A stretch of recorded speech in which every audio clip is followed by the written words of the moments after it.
নমস্কার বন্ধুরা, welcome back to my channel. আমি নিশা। আজ চলে এসেছি তোমাদের কাছে একটা নিউ ফ্রেশ ভিডিও নিয়ে। তো একটা রেসিপি নিয়ে এসেছি, সেটা হচ্ছে ঘুগনি আর পাউরুটি। আজ ঘুগনিটা তোমাদের আমি নিজের স্টাইলে বানিয়ে দেখাবো। তো কেমন লাগলো ভিডিওটা অবশ্যই কমেন্ট সেকশানে জানাবে। তো প্রথম থেকে শেষ পর্যন্ত ভিডিওটা দেখে আমাকে হেল্প করবে, সাহায্য করবে, আমার পাশে থাকবে, সাথে থাকবে। আর তার জন্য আমার চ্যানেলটাকে সাবস্ক্রাইব করবে, যাতে করে নতুন নতুন ভিডিওগুলো তোমাদের সামনে আসতে পারে আর তোমরা আমার ভিডিও দেখতে পারো। তো এইভাবেই পাশে থাকো, সাথে থাকো। চলো শুরু করি। তো প্রথমে আমরা আলু আর মটরটাকে সেদ্ধ করে রেখে দিয়েছি। দেখো, তো মটরটাকে আলাদা করে আমরা রাখবো, আর আলুর ছোকলাগুলো ছাড়িয়ে আলুটাকে ডুমো ডুমো করে কেটে রাখবো ঘুগনির জন্য। মশলার মধ্যে নিয়ে নিয়েছি আমরা পেঁয়াজ কুচি, ধনেপাতা কুচি, আদা, রসুন আর কাঁচা লঙ্কা। তো প্রথমে আমরা আদা, রসুন আর কাঁচা লঙ্কাটাকে বেটে নেব। তো চলো আগে বেটে নিই। দেখো, রসুন, আদা, কাঁচা লঙ্কাটা আমরা বেটে নিয়েছি। এরপরে আলু সেদ্ধটাকে আমি ডুমো ডুমো করে কেটে নিয়েছি। কড়াইয়ে তেল গরম বসিয়ে দিলাম। তেলটা গরম হলে পেঁয়াজটা ছাড়বো। এবার তেল গরম হয়ে গেছে, পেঁয়াজগুলো ছেড়ে দিলাম আস্তে আস্তে। যতক্ষণ ভাজবো, যতক্ষণ না পেঁয়াজটা লাল লাল হয়ে যায়, একদম ব্রাউন কালার। তারপরে আস্তে আস্তে মশলাগুলো এক এক করে ছাড়বো। পেঁয়াজটা লাল লাল ভাজার অপেক্ষায় থাকলাম।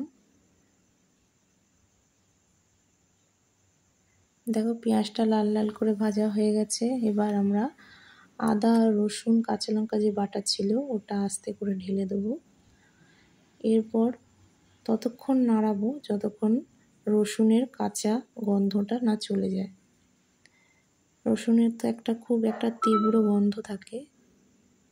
সেই গন্ধটা যখন ভাজা ভাজা গন্ধ হয়ে আসবে, তখন নুন, হলুদ, স্বাদ অনুসারে নুন দেবে, আর হলুদ দিয়ে মশলাটাকে আবার ভালো করে নাড়াচাড়া করব আমরা।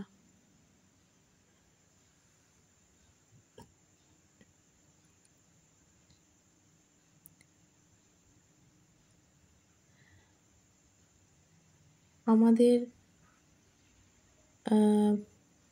মেয়ে ছেলেদের একটাই, যতই পড়াশোনা করো না কেন, শ্বশুর বাড়িতে গিয়ে খুন্তি নাড়তে হবেই।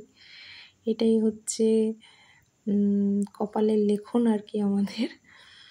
তো সেই হিসেবেই ছোটোখাটো যতটুকুনি পারি একটু আধটু রান্নাবান্না করেই নিই।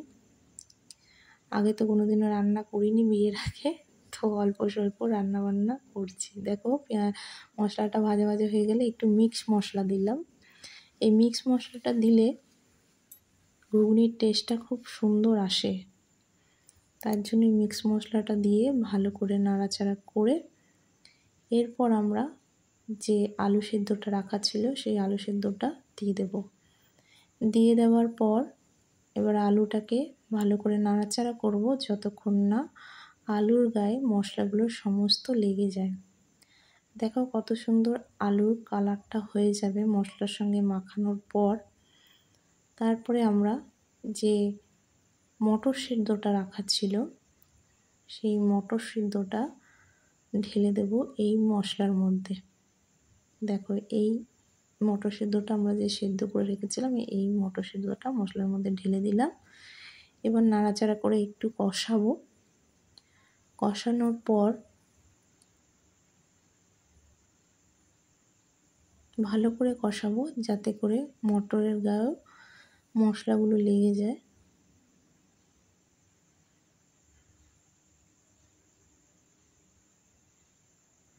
তারপরে আমরা এই ঘুগনিটার মধ্যে একটু জল ঢেলে দেবো।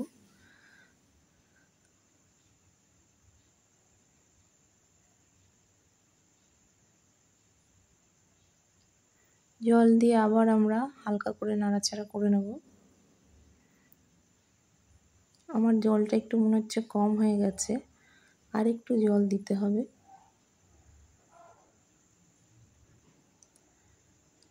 তো আমরা জল, তোমরা হালকা উষ্ণ গরম করেও রাখতে পারো দেওয়ার সময় জল, আর না হলে ঠান্ডা জলও দিতে পারো, কোনো অসুবিধা নেই। আমি একটু হালকা গরম জল ব্যবহার করি।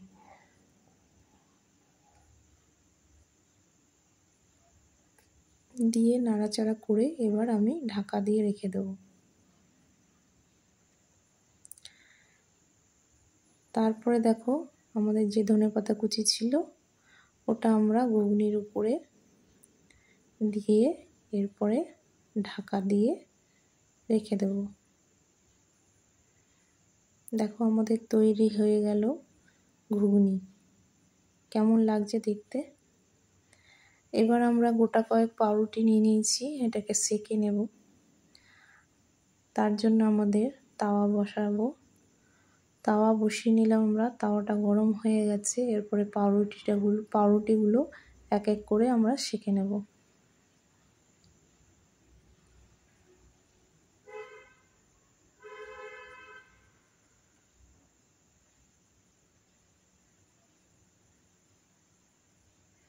তো দেখো সমস্ত কিছু রেডি আমাদের ঘুগনি পাউরুটি। দেখতে তো বেশ ভালোই লাগছে। তোমাদের কেমন লাগছে অবশ্যই আমাকে জানিও।